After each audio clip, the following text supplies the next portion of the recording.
Hi, everybody, and welcome to this week of archaeology class. We're going to be studying some early Israeli studies this week, which is one of my focuses of my graduate work, so I'm kind of excited about that. But I want to draw your attention this week to a passage that might seem odd initially, but I think it really gives us great insight into God and into holiness. So let's look at Deuteronomy 14. Verses 3 through 8. And let me just read this to you, at least parts of it, and we'll talk about what's going on.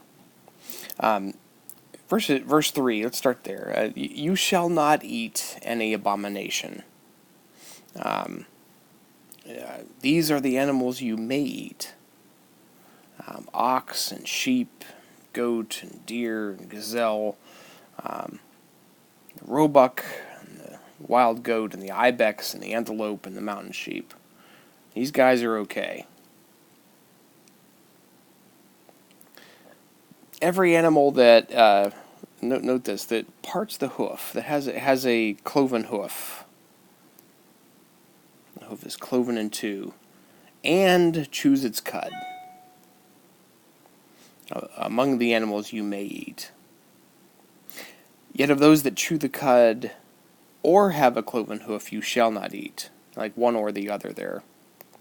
You're talking, don't eat camels, don't eat hare, don't eat rock badger, because they chew the cud, but they don't have a cloven hoof.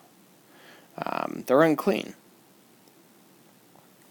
Of course, pigs are not kosher, because they part the hoof, but they do not chew the cud. They're unclean, all right? So what's going on here? What in the world is God doing in this passage? I think it's really a cool study when we start looking at what holy meant. The Hebrew word for holy is kadosh. That's holy or separated. So kadosh, whenever you see in Scripture, walk before me and be holy. This is the term, kadosh, in Hebrew. Of course, reading left to right, or right to left, excuse me.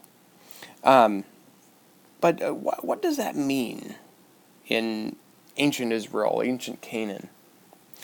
Something interesting that gives a bit of insight is kedoshah. Let me just write that down here. Kedoshah was a holy woman.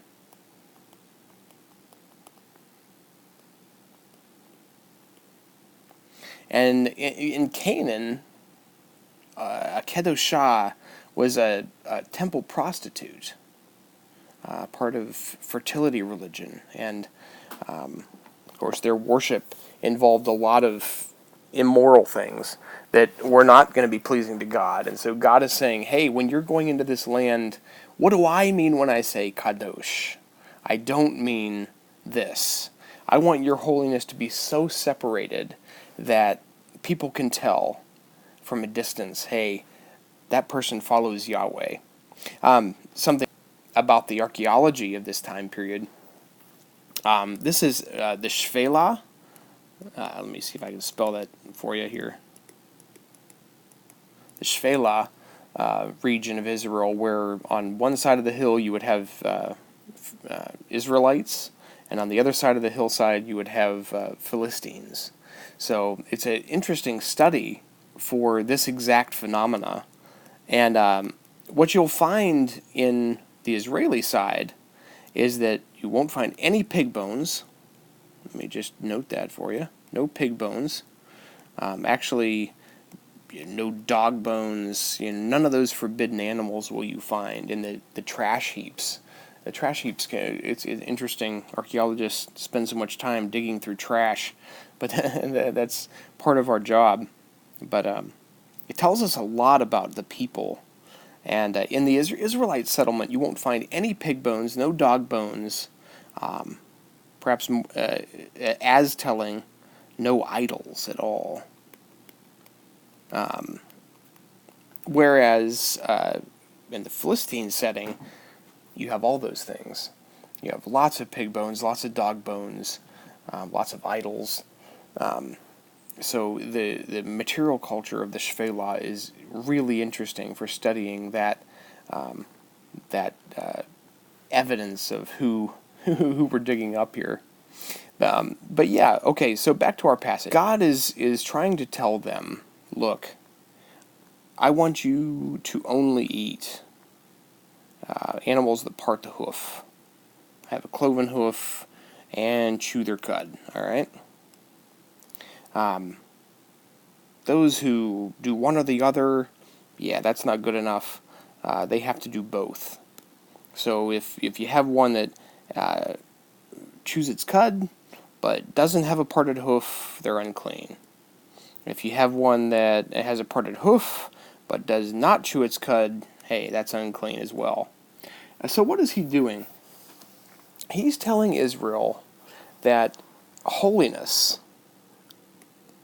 let me just note this for you, holiness means to be set apart.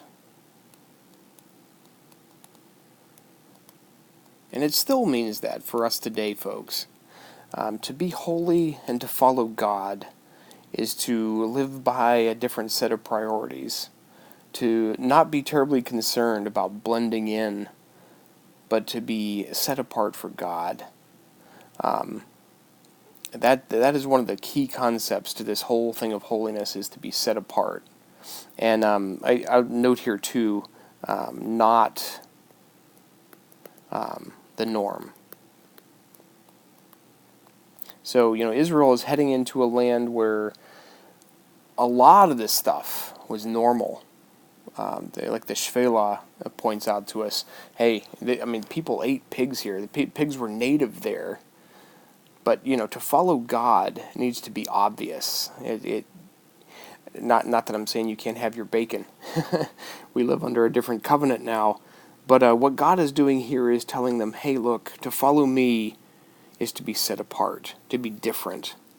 I just noted up here, different from the norm.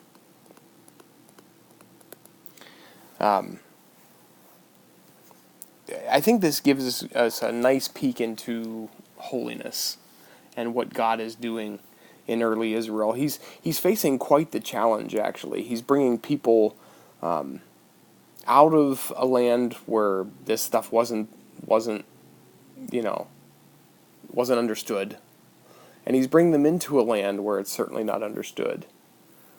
So he's trying to educate them on what it means to follow him and to be his holy people, certainly set apart from the norm, and to be different. That's a key term. But yeah, you'll find this with any picture of holiness kind of throughout.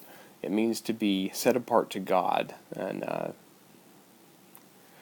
I think this passage is really, really cool to just see what God is doing behind the scenes and understand that bit with language, that holy meant something very different heading into Israel, heading into Canaan. So hopefully that opens this up a bit for you and helps you understand food laws a bit more. Have a great week, everybody.